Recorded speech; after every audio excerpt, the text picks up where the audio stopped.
1990 में लालू प्रसाद यादव बिहार के नए चीफ मिनिस्टर बनते हैं और पटना के गांधी मैदान से उन्होंने कहा कि अब कोई भ्रष्टाचार नहीं होगा, कोई गलत काम नहीं होगा, किसी के साथ अत्याचार नहीं होगा, सबको समान अधिकार मिलेगा। लेकिन अगले 15 साल में बिहार में जो हुआ वो इसके बिल्कुल अपोजिट में था।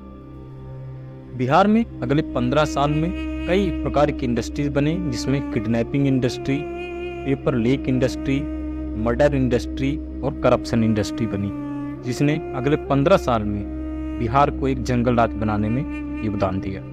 अगले 15 साल में बिहार में hundreds of communal violence, 600 murders, Shilpi Gautam murder case, 900 crore चारा घोटाला, Chandrashekhar murder case, Ajit Sarkar murder case, acid case in Bihar, Ashok Mahto case और बिहार डबल मर्डर केस जैसे कई मर्डर केस सामने आए और अगले 15 साल में बिहार में क्राइम पीक पर था। हर तरफ वायलेंस, हर तरफ मर्डर, बड़े बड़े पॉलिटिशियन, डीएम, एसडीएम के मर्डर हुए इन 15 सालों में। अगले 15 साल में बिहार को कोई नेता डीएम या एसपी द्वारा नहीं चलाया जा रहा था। बिहार गवर्नमेंट के सभी सोशल और एडमिनिस्ट्रेटिव बॉडी पूरी तरीके से फेल हो गए थे। उसको चलाया जा रहा था बिहार के डॉन बाहुबलियों द्वारा, जैसे मोहम्मद साहबुद्दीन जो सिवान से थे, पप्पू यादव जो पूर्णिया से, साधु यादव एंड सुभाष साद यादव, रघुनाथ सिंह फ्रॉम छपरा और सुरेंद्र यादव फ्रॉम जहानाबाद। ये अपने अपने एरिया के सब कुछ थे।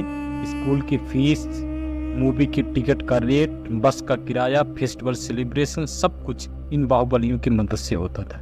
इनके एरिया में इनके अलावा अपोजिशन पार्टी के नेता के पोस्टर और बैनर तक नहीं लगाए जाते।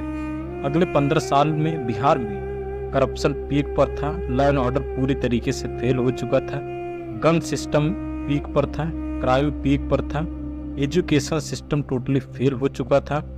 और इन 15 सालों में बिहार गवर्नमेंट ने कोई मेजर वैकेंसी नहीं लाई थी। और इन 15 सालों में बिहार के सभी बड़े पोस्टिंग पे, चाहे मेडिकल हो, चाहे इंजीनियरिंग डिपार्टमेंट हो, चाहे वर्कर्स हो, चाहे टीचर हो, सभी की लगभग 80 to 90% जो सीट वो खाली थी।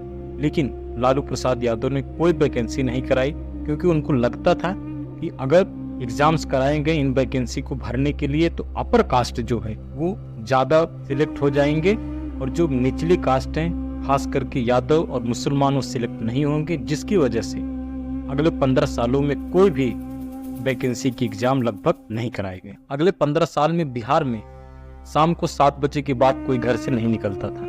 1990 से 2005 के बीच में बिहार में वायलेंस, कम्युनल राइट की वजह से 4.2 मिलियन, लगभग 40 लाख लोगों ने बिहार को छोड़ दिया था।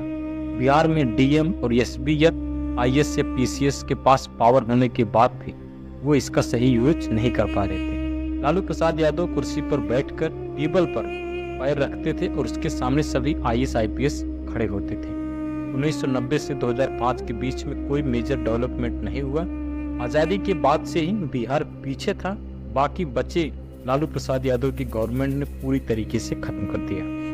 1997 में चारा घोटाला सामने आने के बाद जब लालू जेल गए तो रबड़ी देवी, उनकी जो वाइफ थी, चीफ मिनिस्टर बनी। वो पढ़ी लिखी नहीं थी, तो उस समय रबड़ी देवी के भाई साधु यादव और सुभाष यादव बिहार को चला रहे थे, जिन्होंने पूरी तरीके से अपनी मनमानी करी।